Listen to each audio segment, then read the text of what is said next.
हरि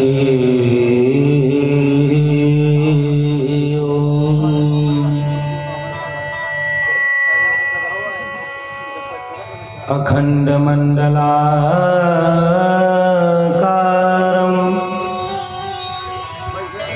व्याप्तमयेन चराचरं तत्पदं दर्शितं येन तस्मै श्री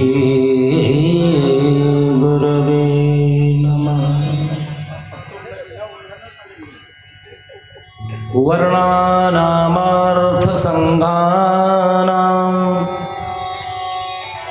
रसानां छन्दसामपि मंगलानां च कर्तारौ वन्दे वाणी विनायको।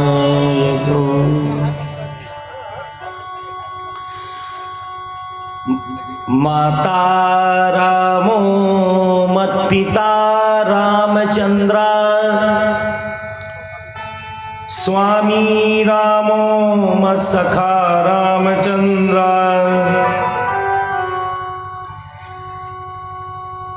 सर्वस्व मे रामचंद्रो दयालु, नान्यं जाने नैव जाने न जाने।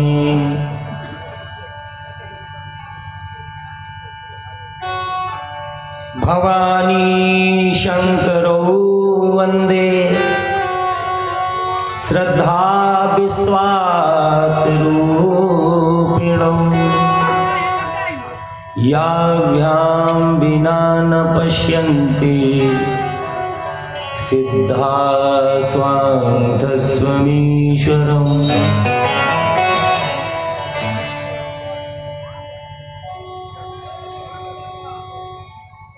अतुलित बलधामं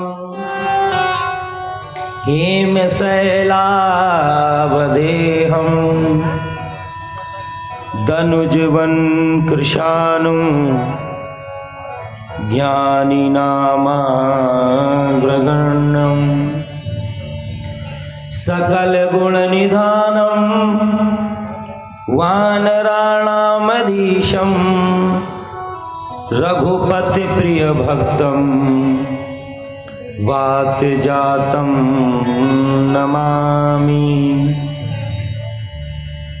आइए हनुमंत विराजिए, कथा कहूँ मति अनुसार, व्यास गादि पूरन करो, पधारो पवन कुमार। श्री राम कथा के रसिक तुम, तेज पुंज कपिवीर, आये सुआसन लीजिए, करहु कृपा महावीर।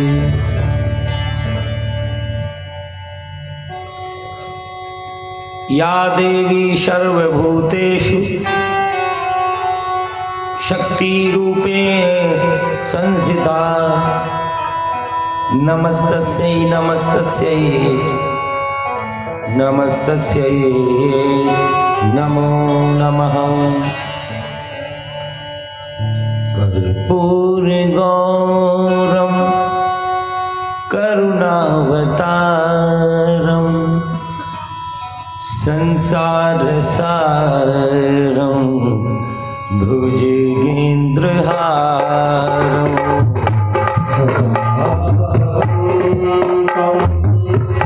हृदयारविन्दे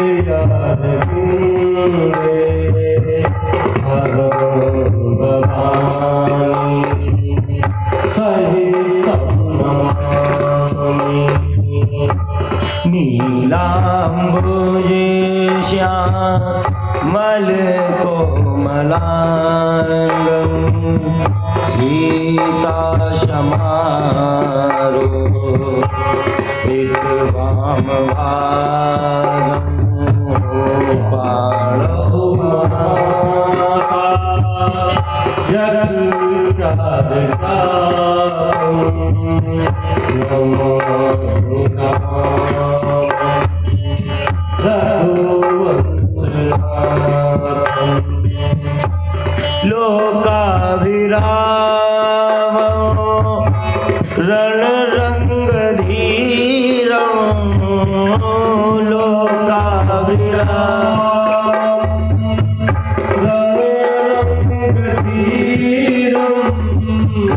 राजीव नेत्रं रघुवंशनाथं राजीव नेत्रं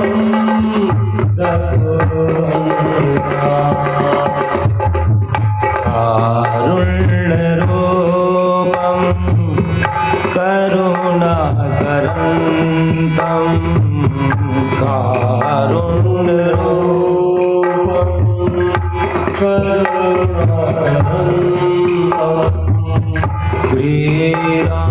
श्रीरामचन्द्रं शरणं प्रपद्ये श्रीरामचन्द्रं शरणं प्रपद्ये मनोजवं मारुततुल्यवेगं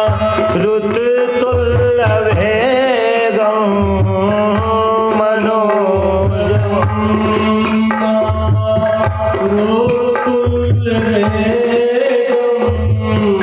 जितेन्द्रियं बुद्धिमतां वरिष्ठं जितेन्द्रियं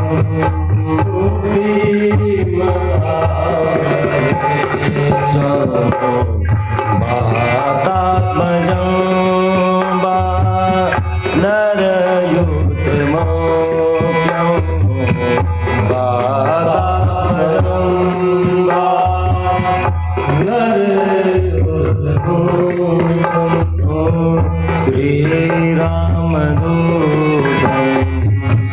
शरणं प्रपद्ये श्रीरामदूतं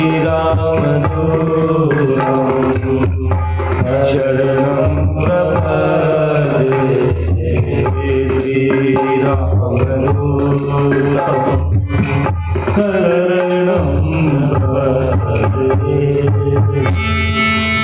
अवध धाम धामाधिपति अवतारन पति राम सकल सिद्ध सिय जानकी दाशनपति हनुमान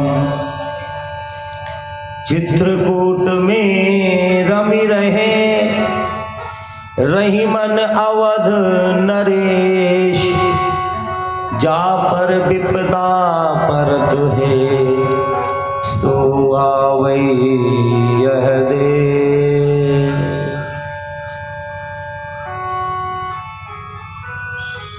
श्री सीतारामचंद्र भगवान की, श्री गौरी शंकर भगवान की, श्री हनुमान जी महाराज की, श्री गणेश जी सरस्वती मैया की, पातालेश्वर भगवान की, श्री विंध्यवासिनी मैया की, अन्नपूर्णा महारानी की।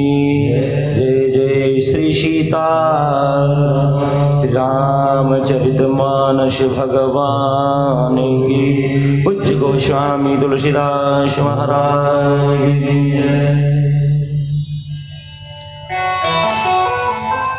श्री अनंत कोटि ब्रह्मांड नायक अकारण करुणा वरुणालय राजाधिराज परब्रह्म भगवान भक्तवत्सल अवधेश कुलभूषण कुल नंदन मर्यादा पुरुषोत्तम वशिष्ठा कुलवर्धन भगवान श्री सीताराम जी के इस पावन चरणों में प्रणाम करते हुए राम राजा सरकार को अनंत कोट दंडवत प्रणाम। व्यासपीठ से निवेदन है, आदरणीय प्रेमी भक्तानुरागी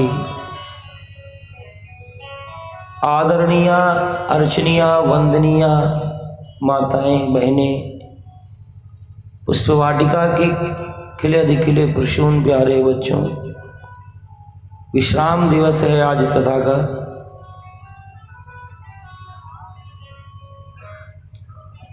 तो आप सभी लोगों से पुनः प्रार्थना है, अपने अपने घर कार्य को विश्राम दे करके अति शीघ्र कथा स्थल पर आए। श्री हनुमान जी के सानिध्य में बैठ करके हम भगवान की इस पावन कथा को सुने।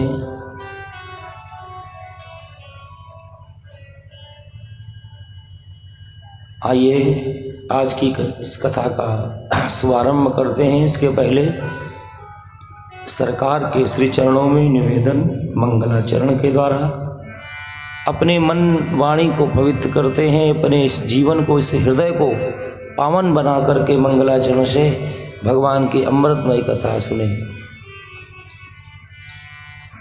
वो दिव्य राम कथा जिसको श्री हनुमान जी महाराज निरंतर श्रवण करते हैं, निरंतर गाते हैं।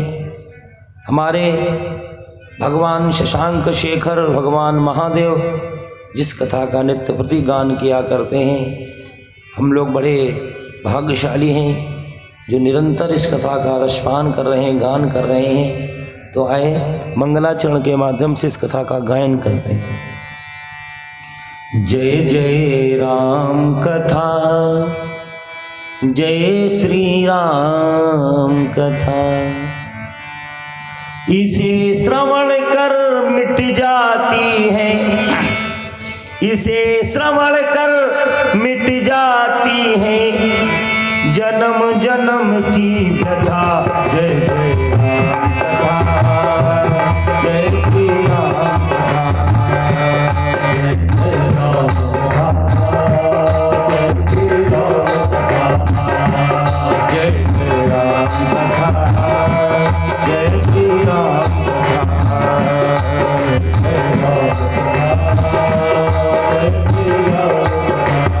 इसे श्रवण कर मिट जाती है, इसे श्रवण कर मिट जाती है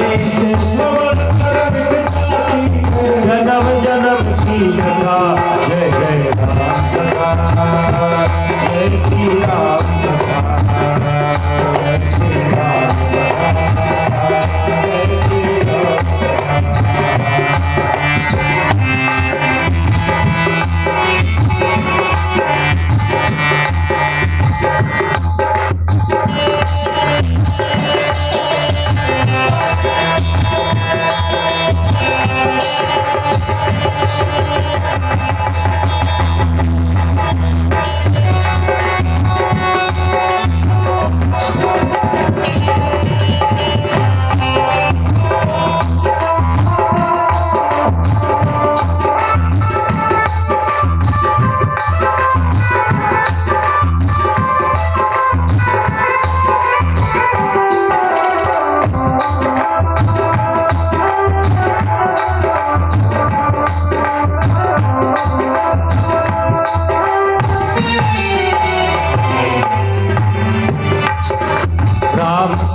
सुजन सजीवनी मूल सुहाई।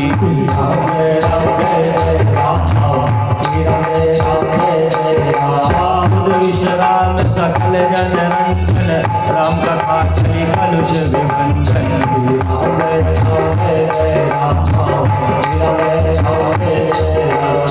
तेरा परमार्थ हो जावे, तेरा परमार्थ बन जावे, मेरा परमार्थ बन जावे, श्री नारद कर जथा। जय जय राम कथा, जय श्री राम कथा, जय जय राम कथा, जय श्री राम कथा, जय जय राम कथा, जय श्री राम कथा।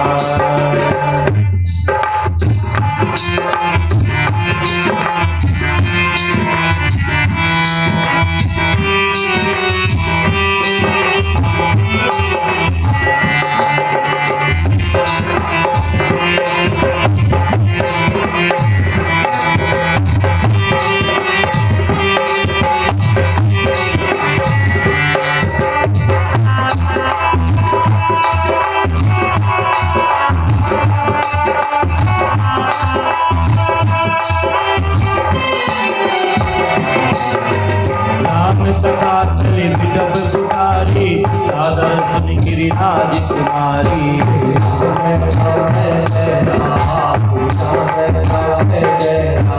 राम कथा सुंदर करतारी संसदीय गुणावन हारी राम जय राम तेरा भी संशय भागेगा तेरा भी संशय भागेगा और मेरा भी संशय भागेगा मेरा भी संशय भागेगा पार्वती हर जगह जय जय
सुनकर तू भी अमर हो जाए अमर हो जाए सुनकर तू भी अमर हो जाए तू भी अमर हो जाए श्री हनुमंत जथा जय जय राम जय श्री राम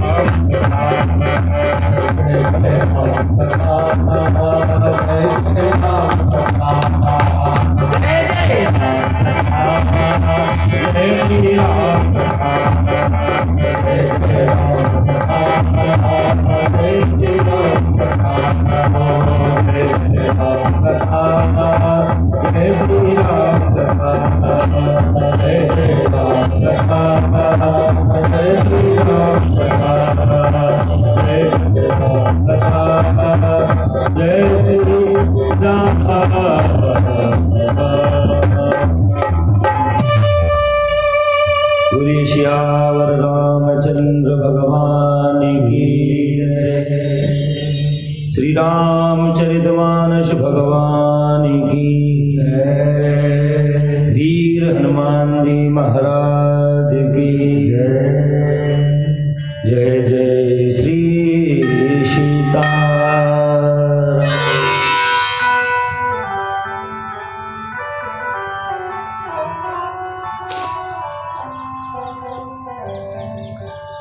कल की कथा में निवेदन किया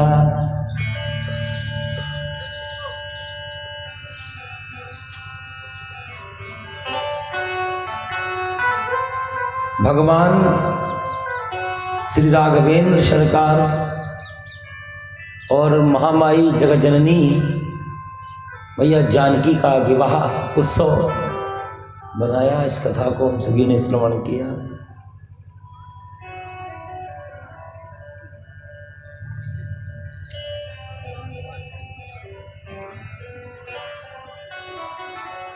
गोस्वामी बाबा के द्वारा बड़ा सुंदर पावन वर्णन किया गया।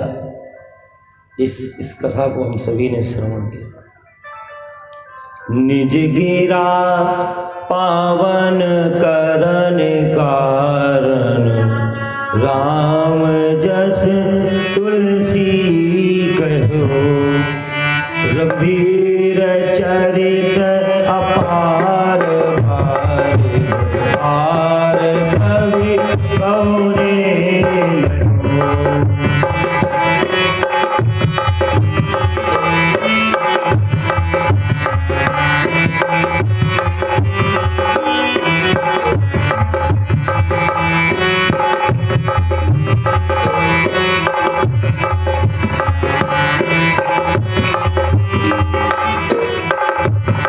उपवीत ब्याह उछाह मंगल सुनी निज सादर गावही उपवीत व्याह उछाह मंगल निज सादर गावही वैदेही राम प्रसाद ते सर्वदा सुख पावही वैदेही राम प्रसाद ते सर्वदा सुख पावही। सिय रघुवीर विवाह जे सप्रेम सादर सुनहि तिन कौ छदा उछा मंगलायतनु राम जस। भगवान श्री राम के पावन विवाह महोत्सव के उपवीत ब्याह उछाह मंगल सुनहि जे सादर गावई। इस कथा को जो श्रवण करता है, इस कथा को जो गायन करता है, राम कथा गाने की है, राम कथा गाई जाती है। हर 7 कांड हैं, 7 कांडों में गाने की बात आई। सदा सकल सुमंगलदायक रघुनायक गुणगान। बाल कांड में श्री रघुवीर विवाह भगवान के सुनिज सादर गावही, क्योंकि राम जी का नाम ऐसा है जितना ही गाओगे उतना ही कल्याण करेगा, उतना ही कल्याण होगा। जब बहुत अधिक सर्दी पड़ती है, पाला गिरता है, तो हम लोग अग्नि का सहारा लेते हैं, अग्नि में तापते हैं। अग्नि जितनी ही प्रचंड होगी उतनी ही शीत भागेगी, उतनी ही उष्णता हमको मिलेगी, गर्मी मिलेगी। ऐसे ही भगवान का नाम है, जितना ही लोगे, जितना ही लिया जाएगा उतना ही कल्याणकारी। निरंतर जपते रहो, हर श्वास में, हर श्वास में भगवान का नाम लिया जाए। जपहि नाम जन आरत भारी, मिटहि कुसंकट होहि सुखारी। चारों भाइयों का विवाह हुआ, बड़े ही भाव के साथ, बड़े ही प्रसन्न मन से महाराज जनक जी ने अपनी चारों बेटियों को कन्यादान किया। राम जी की कलेवा हुई। विवाह में जितने पारंपरिक विधाएं हैं, सारे पारंपरिक विधाओं का निर्वहन किया गया।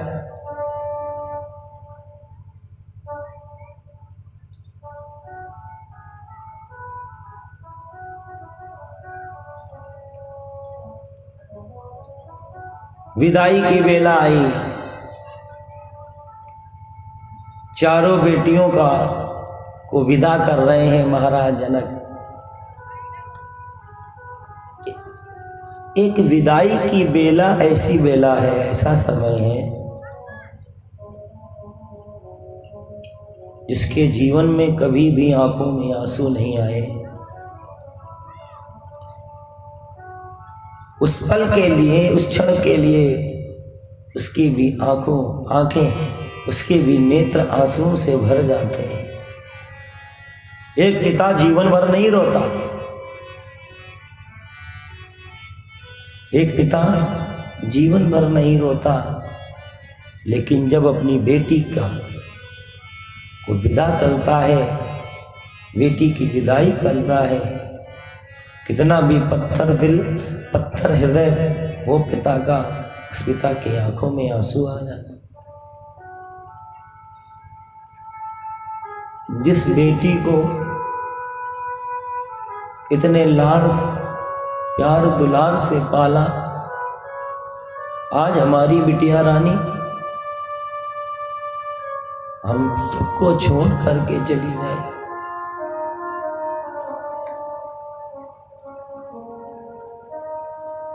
कौन हमको भोजन कराएगा? कौन हमको पीने के लिए जल देगा? बेटे में और बेटी में यही तो अंतर है। लेकिन हमारे इस समाज में, इस मूढ़ समाज में एक बेटे को अधिक महत्व देते हैं, बेटियों को महत्व नहीं दिया जाता। कितना मूढ़ समाज है।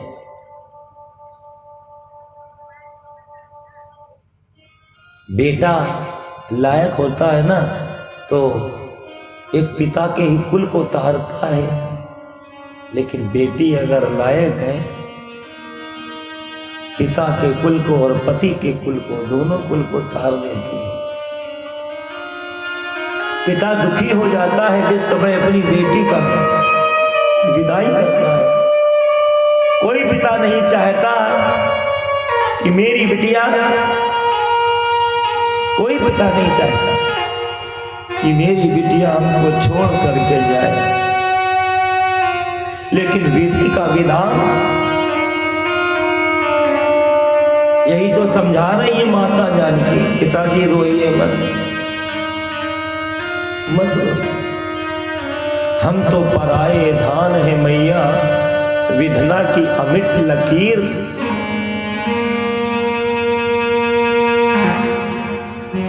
ये बात तो वही समझ सकता है ना जिसके कुल में बेटी जन्म लेती।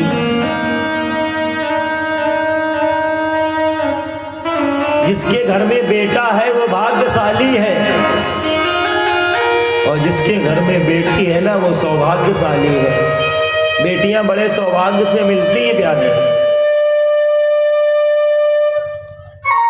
जीवन में जब पुण्य के कार्य किए रहते हो, जन्मांतर जब पुण्य उदय होते हैं ना, तब परिवार में बेटी का जन्म होता है। बेटी सबके भाग्य में नहीं है।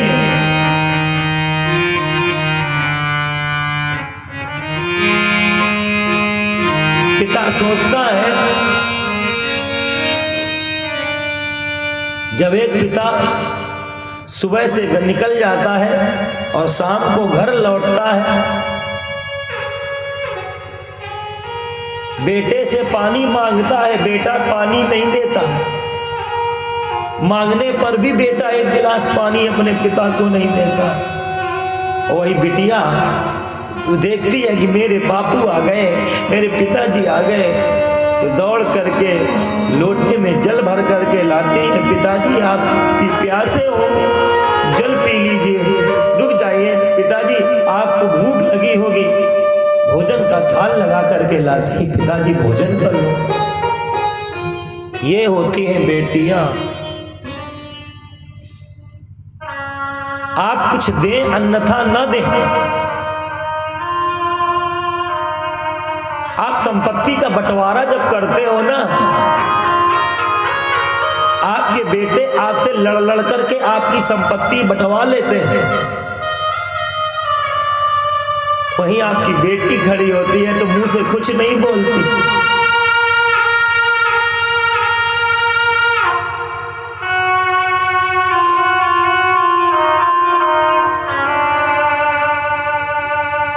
आपकी संपत्ति पर अपना कोई अधिकार भी नहीं रखती। ऐसे होती हैं बेटियां। फिर भी हमारे समाज में बेटियों के लिए कोई स्थान ही नहीं है।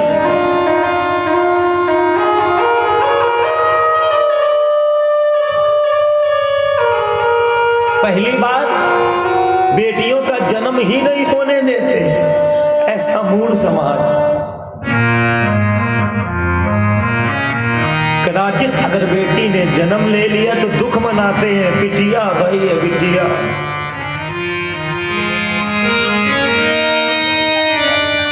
कदाचित बेटी ने जन्म ले लिया,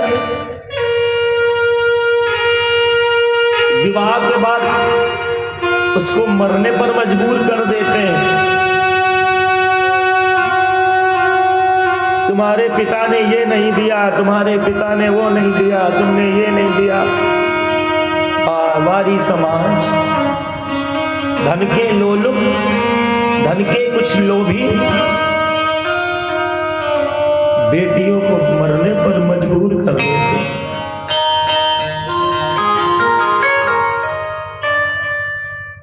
कितना अमूल समाज।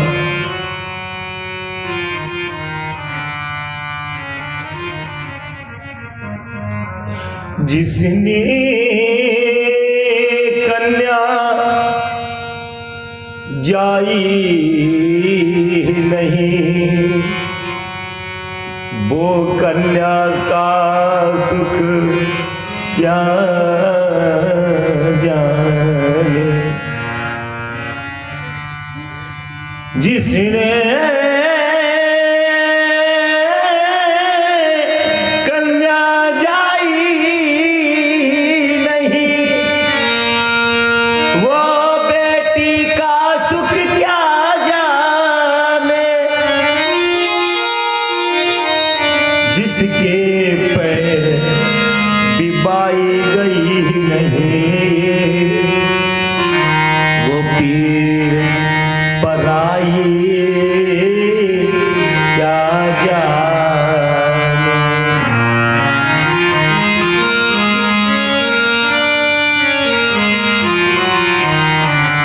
समाज से पूछना चाहता हूं, समाज से अपील करता हूं इस व्यासपीठ के माध्यम से,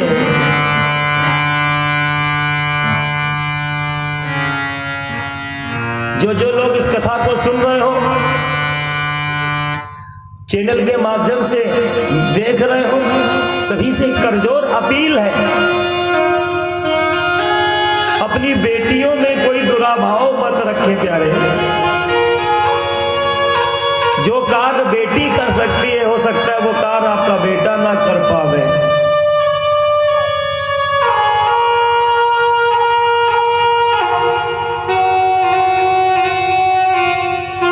माउंट एवरेस्ट पर पहुंचने वाली हमारी बेटी, बेटियां ना होगी ना तो ये जीवन ही नहीं होगा।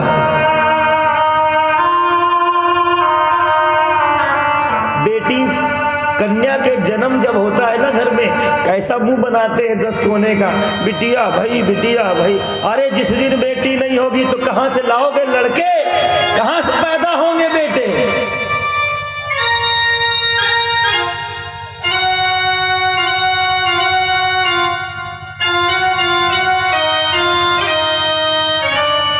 नारी निंदा ना करो,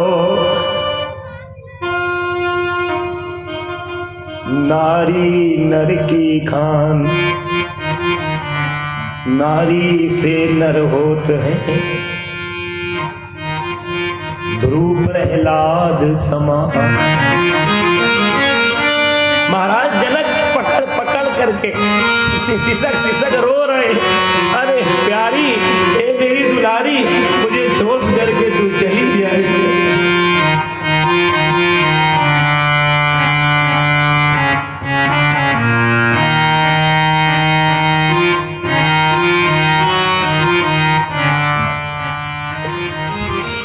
कौन मुझे भोजन कराएगा, कौन मुझे जल देगा पीने के लिए लाला। हे मेरी लाडली, राम जी के पास आते हैं, जनक जी कहते हैं जमाई जी मेरी बिटिया का ख्याल रखना, अपने जान से ज्यादा मेरी बेटी से प्रेम करना।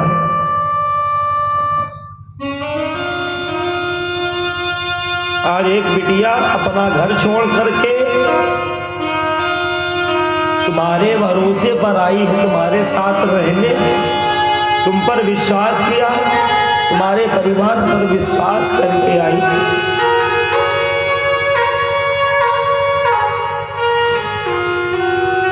और वही ससुराल में जब आती है ना, ससुराल वाले जब प्रताड़ित करते हैं, तरह तरह की बातें सुनाते हैं, दिया क्या है तुम्हारे बाप ने, ये लेकर के नहीं आई, वो लेकर के नहीं आई। अरे कितना मूढ़ समाज है, धिक्कार है ऐसे समाज को। सिर्फ मांगने के लिए समाज पैदा हुआ।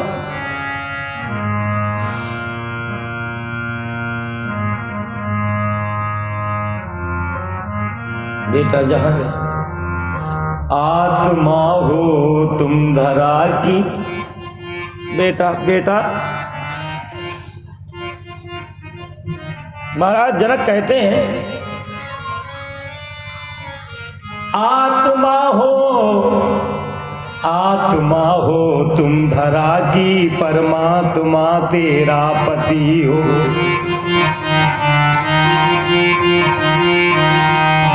आत्मा हो तुम धरा की, परमात्मा तेरा पति हो, और जो तेरी आए शरण में, मुक्ति ही अंतिम गति हो। अरे मेरी दुलारी, एक पिता का आशीर्वाद है कि सदा फूलो फलो। आत्मा हो तुम धरा की, परमात्मा तेरा पति, और जो तेरी आए शरण में, मुक्ति अंतिम गति। प्रेम पति का यो मिले, तुमको ऐसा पति का प्रेम मिले, प्रेम पति का यो मिले, जो मिले शंकर सती को। जैसा भगवान शंकर और मैया सती में प्रेम। आत्मा हो तुम धरा की, परमात्मा तेरा पति।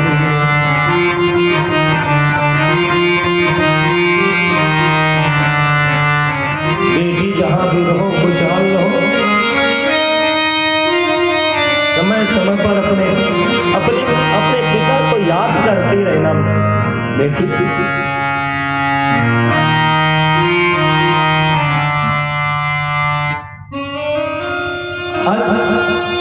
महाराज जनक जी चारों बेटियों को विदा कर रहे हैं।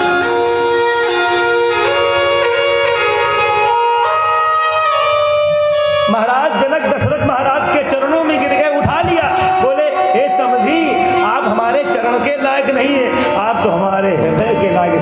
समधी देखे हम आजू। समान भाव करने वाले समधी का मतलब ही यही होता है कि समान भाव हो जिस।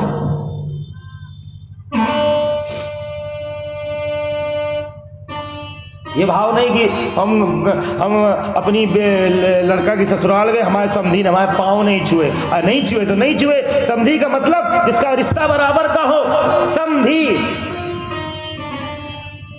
ये भाव आजकल का व्यक्ति इसीलिए इस बात पे ज्यादा परेशान। हम अमुक जगह गए, उसने हमारे पाँव नहीं छुए, उसने हमें देखा नहीं, हमसे बोला नहीं। हो सकता है कोई कारण रहा हो, नहीं ध्यान दिया हो। इस बात को लेकर के कभी भी विचार नहीं करना चाहिए। विदा किए हैं, अब बहुत सा दहेज दिए, मड़ियों का दहेज दे रहे हैं जनक जी ने। महाराज जनक ने मड़ियों का, इतनी मड़ियाँ थी गाड़ियाँ भर भर के। दशरथ जी ने कहा इसको हम रखेंगे कहाँ, तो वहीं अयोध्या पहुँच करके इकट्ठा करवा दिया। वहाँ पर मणि पर्वत बन गया।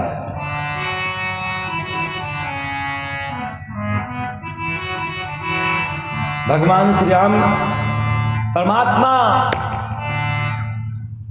मर्यादा पुरुषोत्तम भगवान श्री राम आज गृहस्थ जीवन में प्रवेश करते, और गृहस्थ ही जीवन सबसे बड़ा जीवन है, बात ध्यान रखना।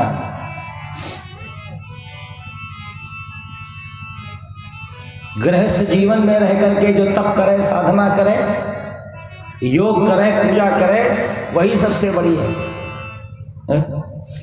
एक बात बताओ, सन्यास माने बैराग ले लेना का मतलब ये नहीं है कि नार मुई ग्रह संपत्ति नासी और मूड़ मुड़ाए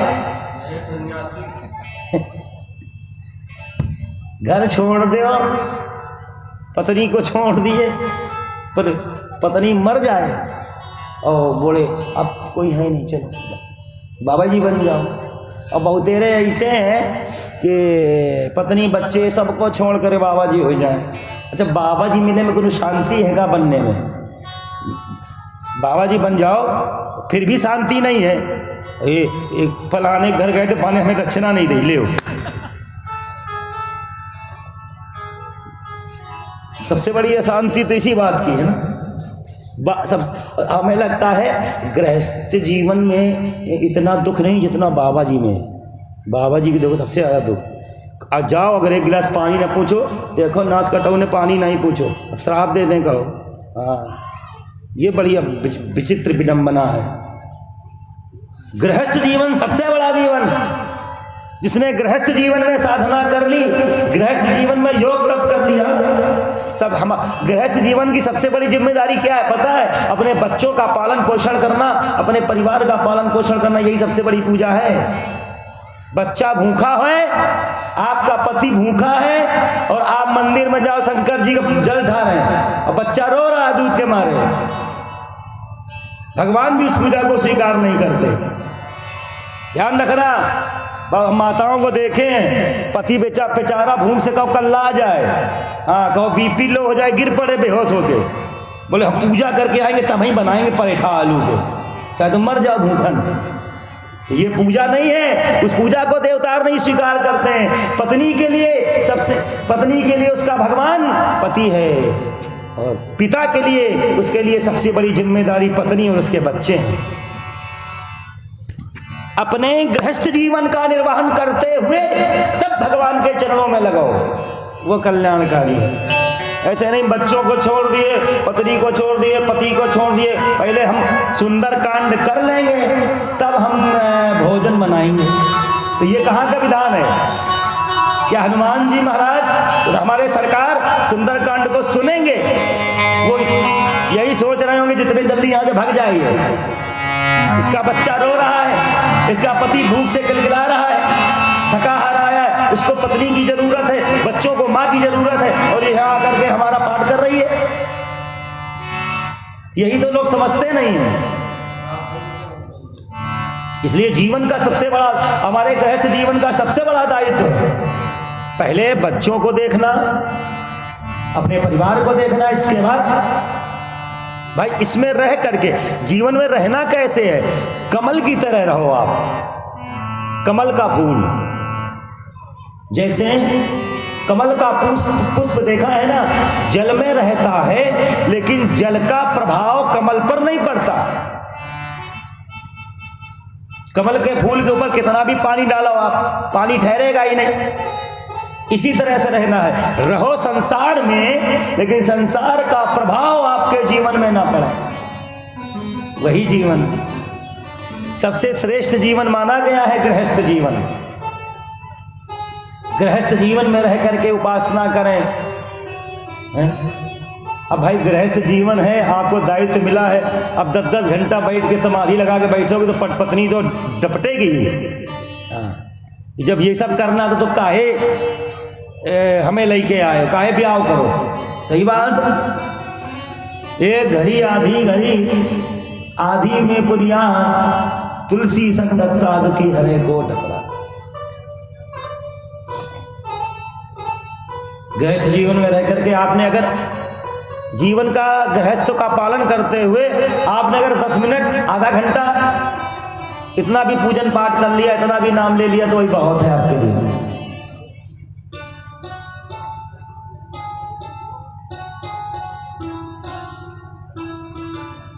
भगवान गृहस्थ जीवन के में प्रवेश कर रहे हैं।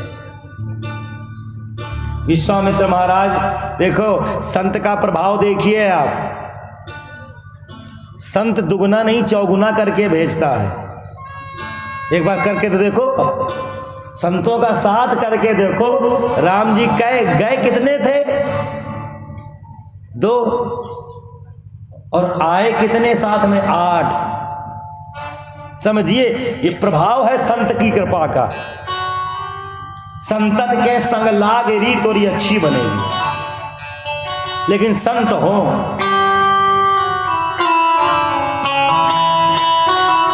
संतन के संग लाग री तोरी अच्छी बनेगी।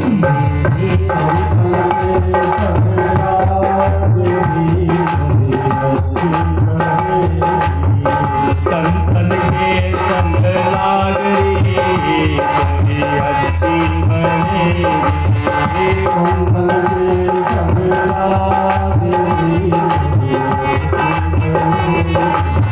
अच्छी बनेगी तोरी बढ़िया बनेगी।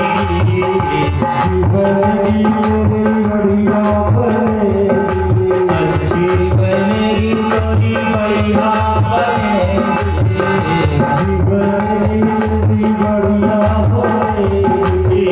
संतन के संग लाग री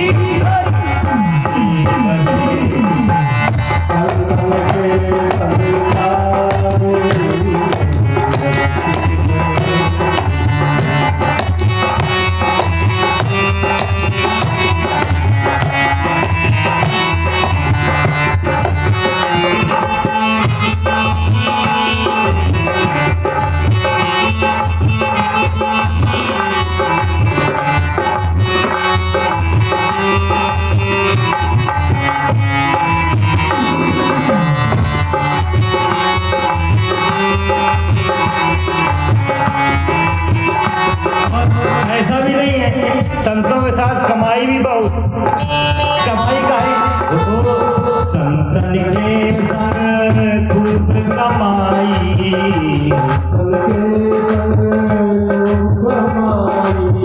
संतन के संग खूब कमाई।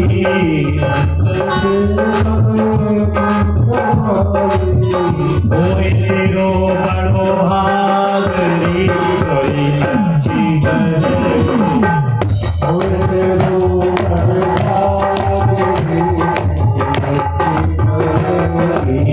संतन के संग लाग री तोरी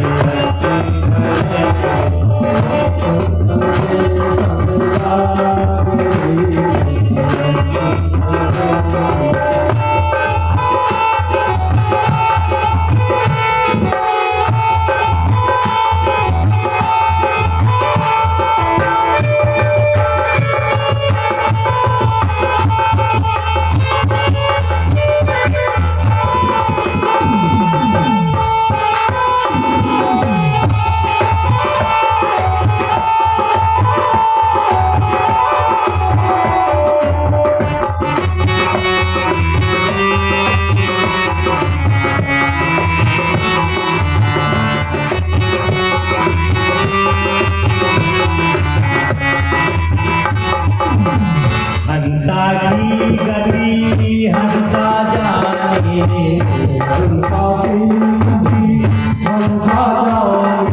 भैया ये देखिए, सामने से कोई शीशा दिखा रहा है, इसको बंद करिए, रोशनी आ रही है आंख में।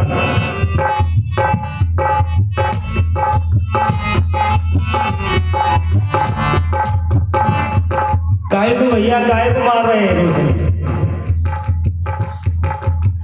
हंसा की गति हंसा जाने।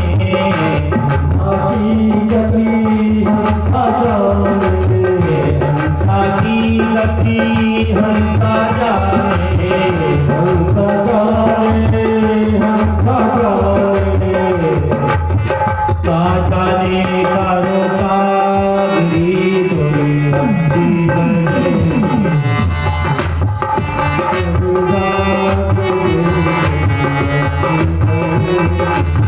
संतन के संग लाग री तोरी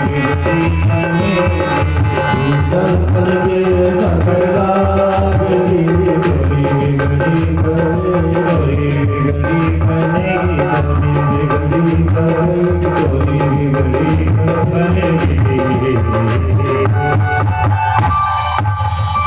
विश्वामित्र जी ने कहा दशरथ जी महाराज से, अब हमें चलना चाहिए। राजन, मेरा भी कार्य सिद्ध हो गया, तुम्हारे भी कार्य सिद्ध हो गया, अब हम जा रहे हैं। तुम्हारा दशरथ जी ने पैर पकड़ लिए, महाराज कुछ दिन और रुक जाओ। पर प्रभु सब कुछ आपके ही, आपका ही तो है, ये महल अयोध्या, मैं, मेरी पत्नी, मेरे बच्चे सब आपके ही। नाथ सकल संपदा तुम्हारी, मैं सेवक समेत सुत नारी। नित्य प्रति यही एक अपना नियम बना लीजिए, भगवान से यही बोल दीजिए, बस इतने में ही सब कुछ है। समझ लो भगवान ने सब कुछ जिम्मेदारी ले ली आपके घर की। पर भगवान से यही कहना, प्रभु नाथ सकल संपदा तुम्हारी, मैं सेवक समेत सुत नारी। आजकल सब उल्टा है तो नाथ सकल सब संपदा तुम्हारी, बस इस चौपाई को लोग उल्टा कर दिए, बोले नाथ सकल संपदा हमारी, जितनी संपदा है वो हमारी है, बाकी जितने बच्चे हैं सब तुम्हारे हैं। क्या यार, भगवान से भी देखो, संपदा नहीं दे सकते भगवान को। हाँ, जिसके द्वारा दी गई ये सारी संपदा है उसी के साथ ऐसा बर्ताव। सारी संपदा तो हमारी है प्रभु, और अगर धोखे से जिस दिन भगवान आके मांग लें कि तुम्हारे पास जितना है सब हमें दे दो, उस दिन से जो मंदिर घर में बना है उसमें पर्दा पड़ जाएगा, फिर कभी खुलेगा भी नहीं। मेहनत से कमाए हम और दे दें भगवान को,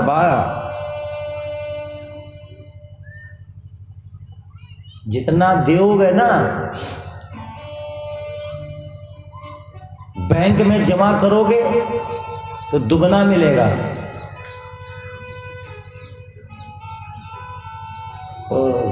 परमात्मा में खर्च करोगे ना तो न दुगुना मिलता है, न चौगुना मिलता है, न 10 गुना, इतना मिलता है कि जिसकी कभी कल्पना भी नहीं करोगे। करके देखो। और वैसे भी शास्त्र ये कहते हैं अपनी कमाई का दशांश धर्म में लगाना चाहिए, अपनी कमाई का 10वां हिस्सा भगवान के लिए लगाओ, कन्याओं का विवाह कराओ, गरीबों को दान करो, भंडारा कराओ।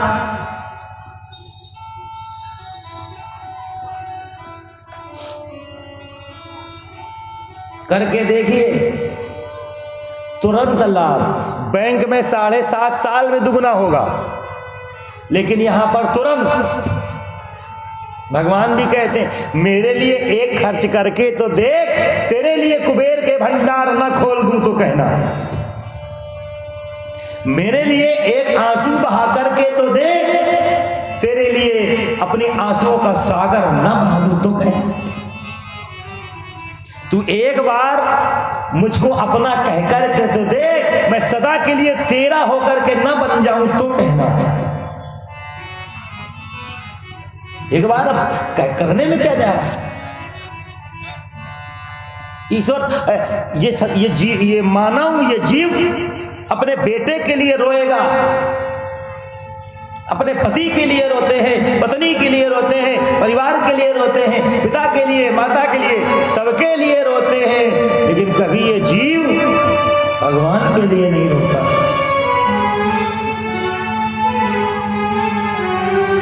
कभी जीवन में भगवान के लिए रो करके देखो।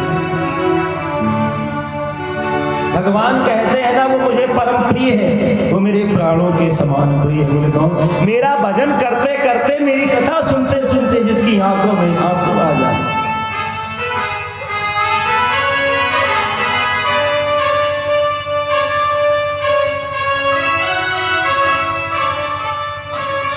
मम गुण गावत पुलक शरीरा। मेरा गुण गाते गाते अगर ऑटोमेटिक आंखों में आंसू आ जाए। गद गद बैन मम गुण गावत पुलक शरीरा। मेरे गुण को गाते गाते, कथा करते करते स्थिति जब ऐसी हो जाए, मम गुण गावत पुलक शरीरा। मम गुण गावत पुलक शरीरा। मम गुण गावत पुलक शरीरा। मम गुण गावत पुलक शरीरा। गद गद बैन नयन पानीरा।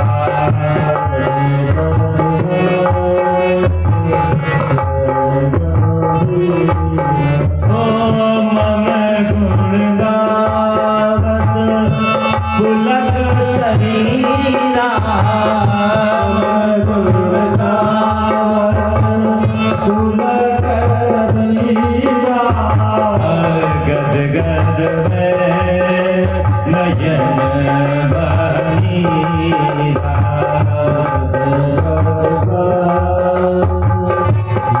चार स्थितियां भक्त के पूजा कर रहे हो, ध्यान लगाए हो भगवान का भजन कर रहे हो, कीर्तन कर रहे हो, ये चार स्थिति आ जाए तो समझ लेना भक्त और भगवान को मिलन में कोई दूरी नहीं।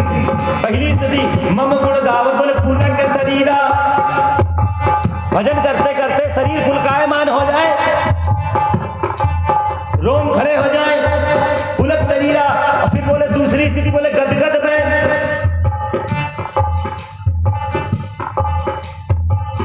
आवाज रुन जाए, गला रुन जाए, जो हम कहना चाहते हैं मुझसे कहना इतना प्रेम, ये स्थिति आ जाए। नयन बहनीरा, आंखों से अश्रु की धारा बहने लगे। इस जान लेना भक्ति की पराकाष्ठा को पार कर रहे हैं। कुछ लोग पूजा करते हैं तो पूजा करते करते भगवान के ध्यान में इतने मग्न हो जाते हैं कि उनके आंखों में आंसू आ जाते हैं। और कुछ लोग दिखावटी रोते हैं। कथा सुनने जाओ तो बहुत से लोग तो देखा देखी रोते हैं। ए, बगल वाले मुन्ना की मम्मी रो रही तो हम रोए थोड़ी, वे रो रही तो हम भी रोए। लेकिन आंसू जो निकलते हैं ना वो हृदय से निकलते हैं। हमारा सरकार के चरणों में जब प्रेम बढ़ता है ना तब आंसू आ जाते हैं। जितना अगाध प्रेम होगा। मम गुण गावत पुलक शरीरा।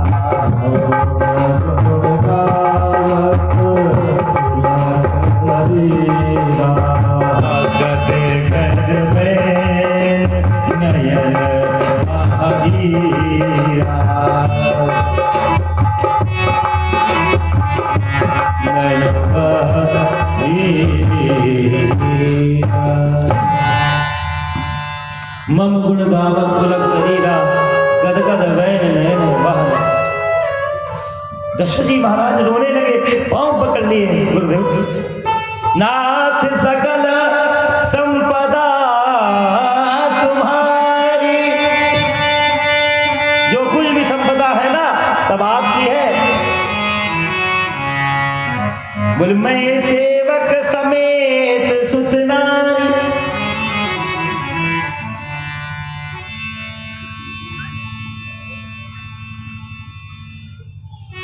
सबके ममता ताग बटोरी, मम पद मन ही बांधी पर डोरी।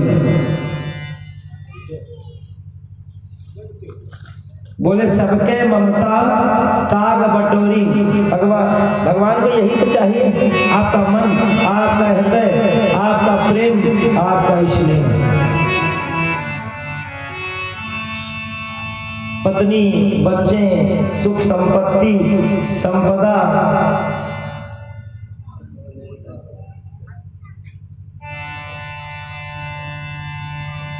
सब कुछ परमात्मा में समर्पित हो। और जिस पर परमात्मा अनुकूल हो जाए, प्रसन्न। तुम कृपाल जा पर अनुकूला, ताई न व्याप त्रिविध भवशूला।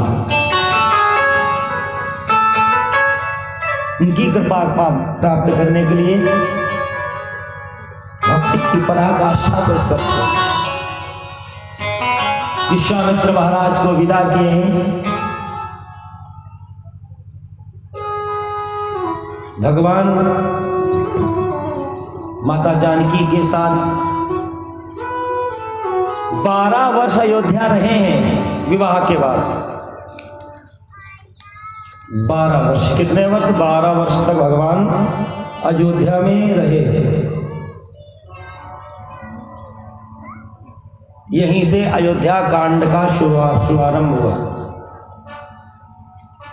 जब ते राम ब्याई घर आए, जब ते राम, जब ते राम, जब ते राम ब्याई घर आए। हुआ क्या?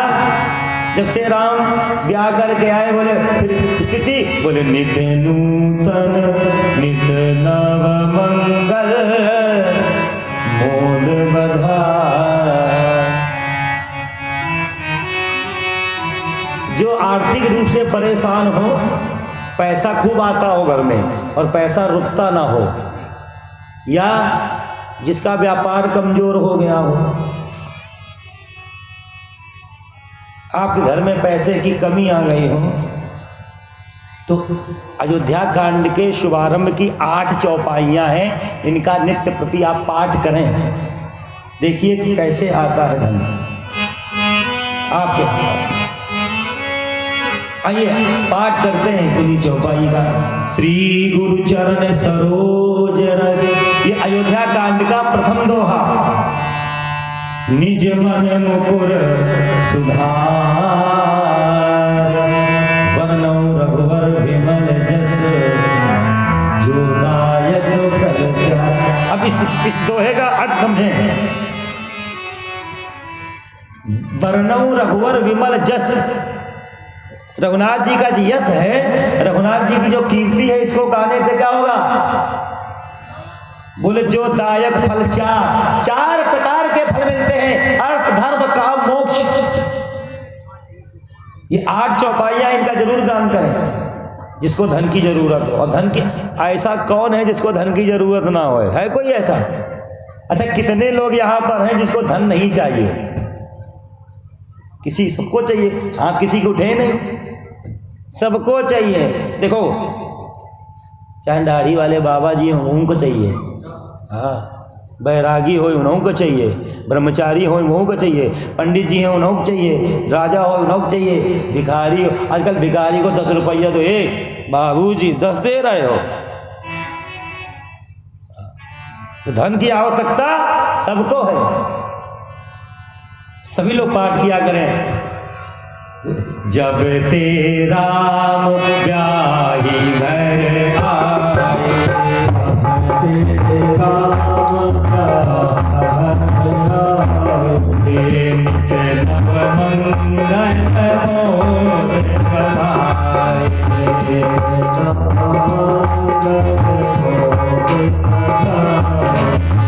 भुवन चारि रस उदर भारी, भुवन चारि रस उदर भारी, जगत में बरसई सुख भारी।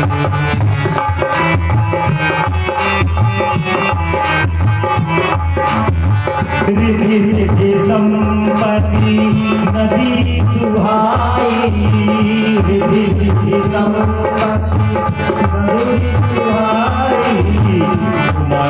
अवध अम्बुद अवध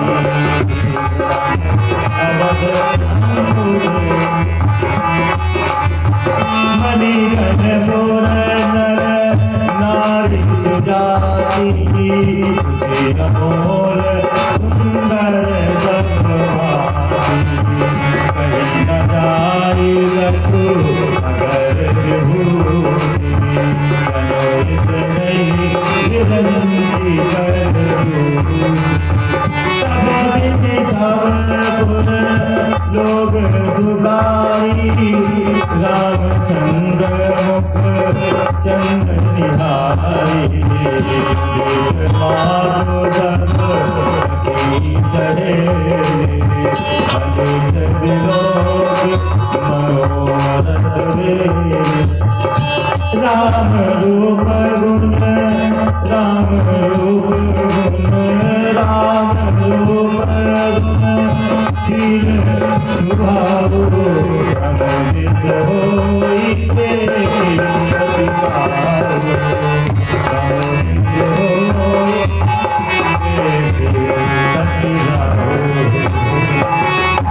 ये 8 चौपाइयां हैं। इनका नित्य प्रति पाठ करने से घर में माता लक्ष्मी की कृपा होती है, लक्ष्मी की कमी नहीं होगी। जे सकाम नर सुनहि जे गावई, रामचरितमानस का की विशेषता महत्व देखिए कि जे सकाम नर सुनहि जे गावई। रामचरितमानस को जो सुनते हैं और जो गाते हैं दोनों के लिए है ये।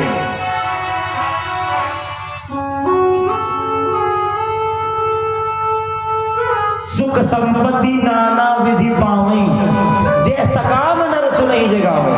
सकाम माने मन में जो भी आपके कामना है, जिस कामना को लेकर के आप श्री राम जी की कथा सुनेंगे, रामचरित्र का गान करेंगे, रामायण जी का पाठ करेंगे, वो सारी मनोरथ आपके पूर्ण होंगे।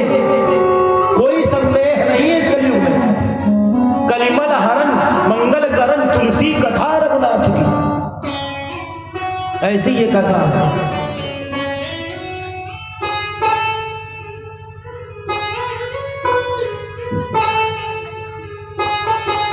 बारह वर्ष भगवान श्री राम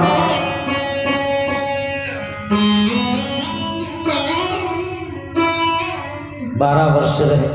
एक दिन, अब देखिए इधर उधर मत देखें आप लोग, जो जहां बैठ रहा है बैठने दो। आप लोग कथा सुने, कथा सुनने आए हो, सिर्फ कथा में ही मन को लगाएं। हाँ, बड़ा पाजी है मन, बदमाश बहुत है, जरा सा इधर उधर देखा नहीं कि भटक गया है। और मन को नियंत्रित करो, लेकिन उसके पहले शरीर का एक अंग ऐसा है, उसको आपने अगर कंट्रोल कर लिया तो कभी मन इधर उधर जाएगा नहीं। आंखें न होती तो कुछ भी न होता, रे मानव जन्म तो वृथा में न होता। इसलिए कथा को आंखें बंद करके सुनो। भगवान का भजन आंखें इसीलिए बंद कर ली जाती हैं। आंखें बंद कर लोगे, कौन आ रहा है, कौन जा रहा है, कौन क्या कह रहा है, कौन क्या सुन रहा है, जब देखोगे नहीं तो मन भटकेगा नहीं। मन का भटकाव हुआ कि आपकी असफलता शुरू। कोई भी कार्य करें उसमें मन लगा कर करें, जब तक मन नहीं लगेगा तो कार्य की सफलता नहीं मिलेगी। मन अंते चित अंते तो जीरा रहे उदास। इसलिए भाव के साथ कथा सुने। वृद्धावस्था है चक्रवर्ती जी महाराज की, बुढ़ापा आ गया। कैसे पता, देखो बुढ़ापे का पता कैसे चलता है, जब बता हमें अपने आप का पता कैसे चलता है कि हम गंदे हैं कि साफ हैं, कि हम बूढ़े हैं कि जवान हैं, जब तक कोई हमको आईना नहीं दिखाता है ना। दर्पण माने हमारी वास्तविकता को दिखा देने वाला, हमारा असली चेहरा दिखा देने वाला दर्पण। महाराज दशरथ जी एक बार मुकुट सीधा कर रहे थे, मुकुट टेढ़ा हो गया, तो जिस मुकुट को पहने हैं उस मुकुट को सीधा करने के लिए दर्पण लगा है, और दर्पण के सामने गए और मुकुट को सीधा कर, जैसे सीधा कर रहे हैं तो देखें क्या कि जो कान के पास के बाल हैं ना वो सफेद हो गए हैं। श्रवण समीप भय सुत केसा मनहु जरठपन करे देसा। कान के पास जो बाल हैं वो श्वेत हो गए, समझो कि वृद्धावस्था आ गई, बाल सफेद हो जाते हैं,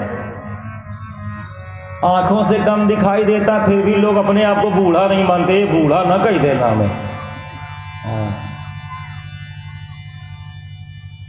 एक बार एक बूढ़ी माता जी थी 55-60 साल की कानपुर में, हमने उनको विचार किया नहीं, हमने उनको आंटी जी कह दिया। अरे भड़क गई, ये तुम्हें हम आंटी जी दिख रहे हैं।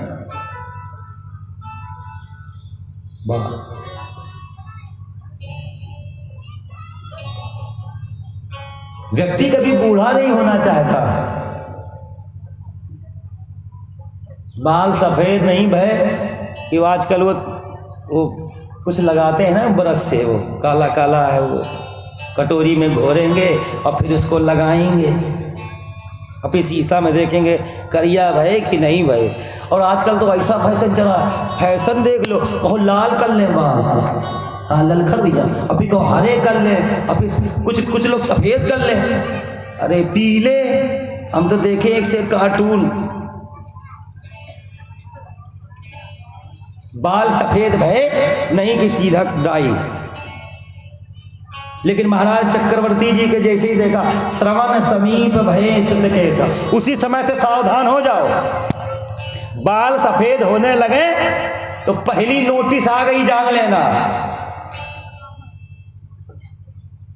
सावधान हो जाइए।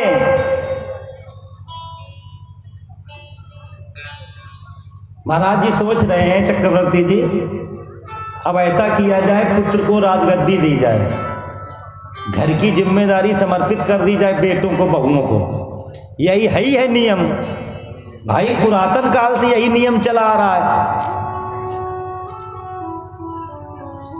हम आप बदलेंगे थोड़ा उस नियम को,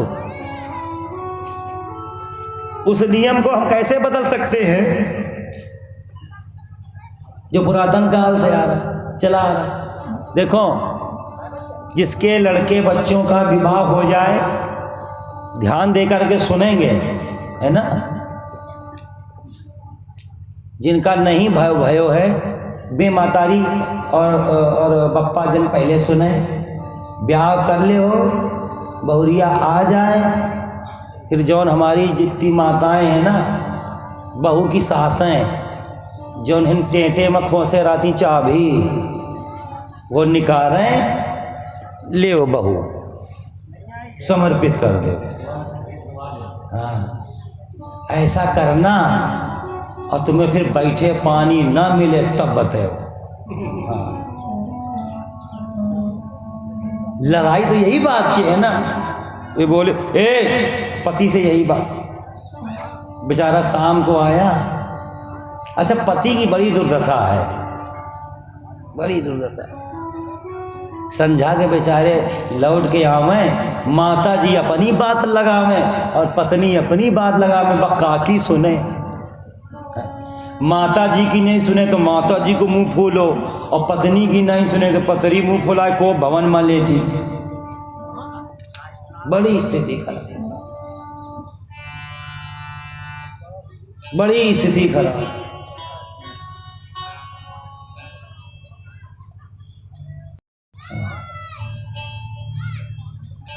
समर्पित अपना राज्य अयोध्या का राजा बनाना है राम को। ज्यादा मोह माया में ना फंसो बुढ़ापे में, और बुढ़ापे में ज्यादा जैसे जैसे जितनी उम्र होती जाती है ना, उतने ज्यादा मोह माया बढ़ता है, उतने ज्यादा।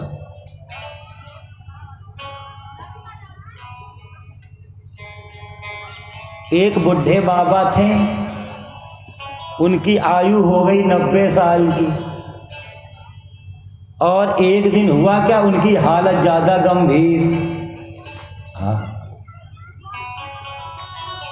बुढ़े बाबा की हालत ज्यादा गंभीर हो गई।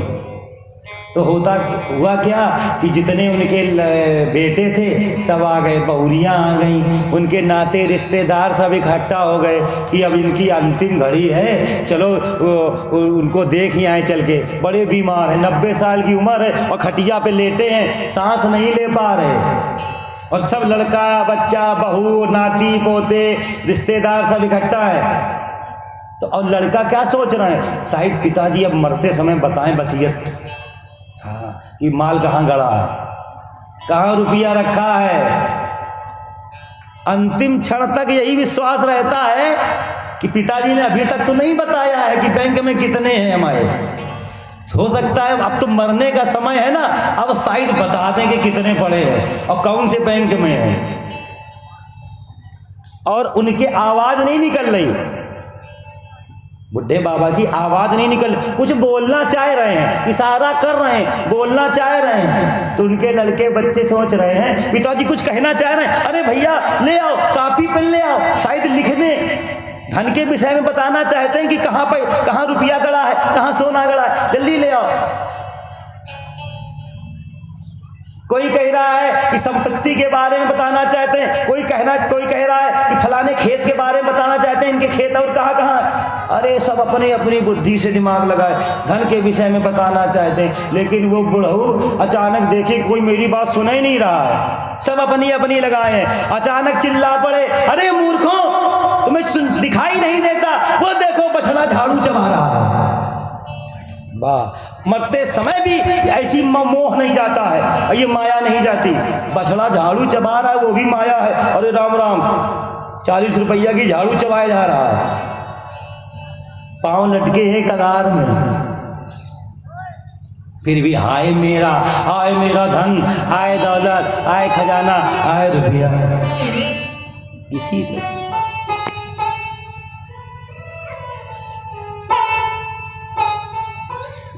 चलो हरि की दुआरिया, दुनिया से नाता तोड़ के, और यहाँ कोई ना रहेगा, माता पिता से नाता जोड़ के।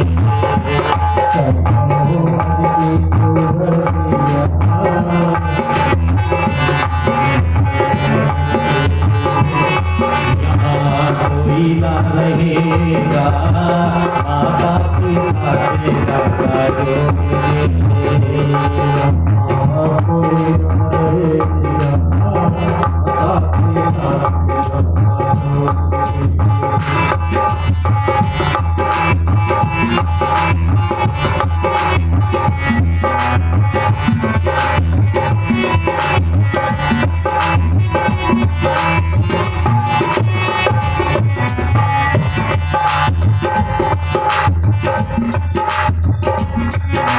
पेट पकड़ कर दिया रोके, पकड़ के भाई,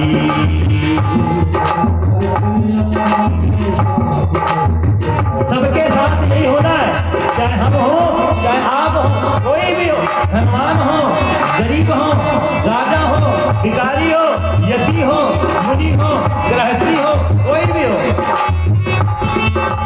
पेट पकड़ कर मिया रोवे, बाह पकड़ कर भाई,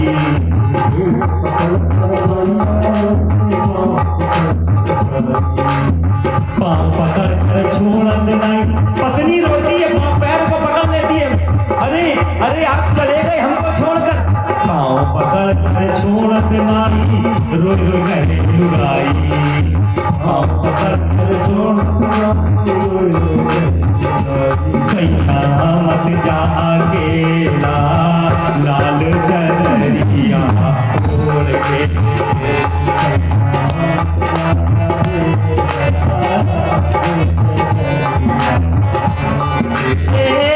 चलो हरि की दुआरिया, दुनिया से नाता तोड़ के, चलो हरि की दुआरिया, दुनिया से नाता तोड़ के।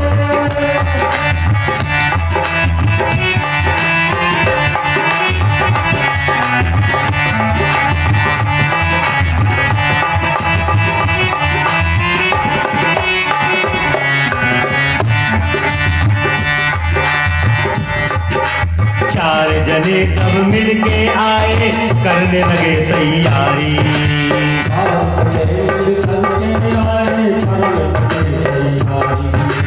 चार जने जब मिल के आप करने लगे तैयारी।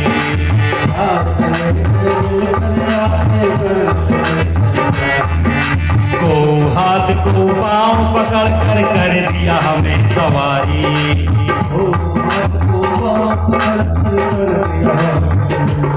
चार लोग उठाते, हमारे बेटे, नाती, भाई बंदूक कंधे पर उठा लेते। उठावा चारी का हरवा, मुखवा से राम राम बोल के।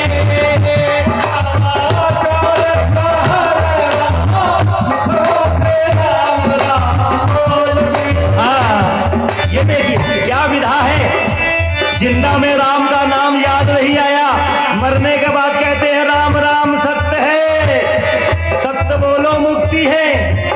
उठावा चारे का हरवा, मुखवा से राम राम बोल के।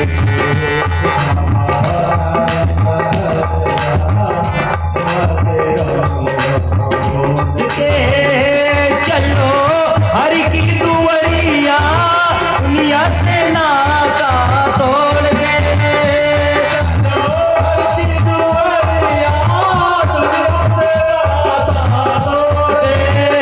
यहाँ कोई न रहेगा, माता पिता से नाता जोड़ के। माता पिता से नाता जोड़ के, यहाँ कोई न रहेगा, माता पिता से नाता।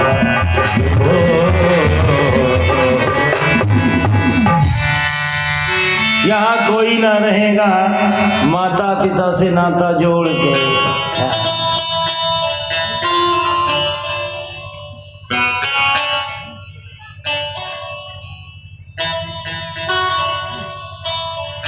चक्रवर्ती जी ने देखा बूढ़ा हो गया है, हमारे अयोध्या को संभालने वाला हमारा बेटा राम,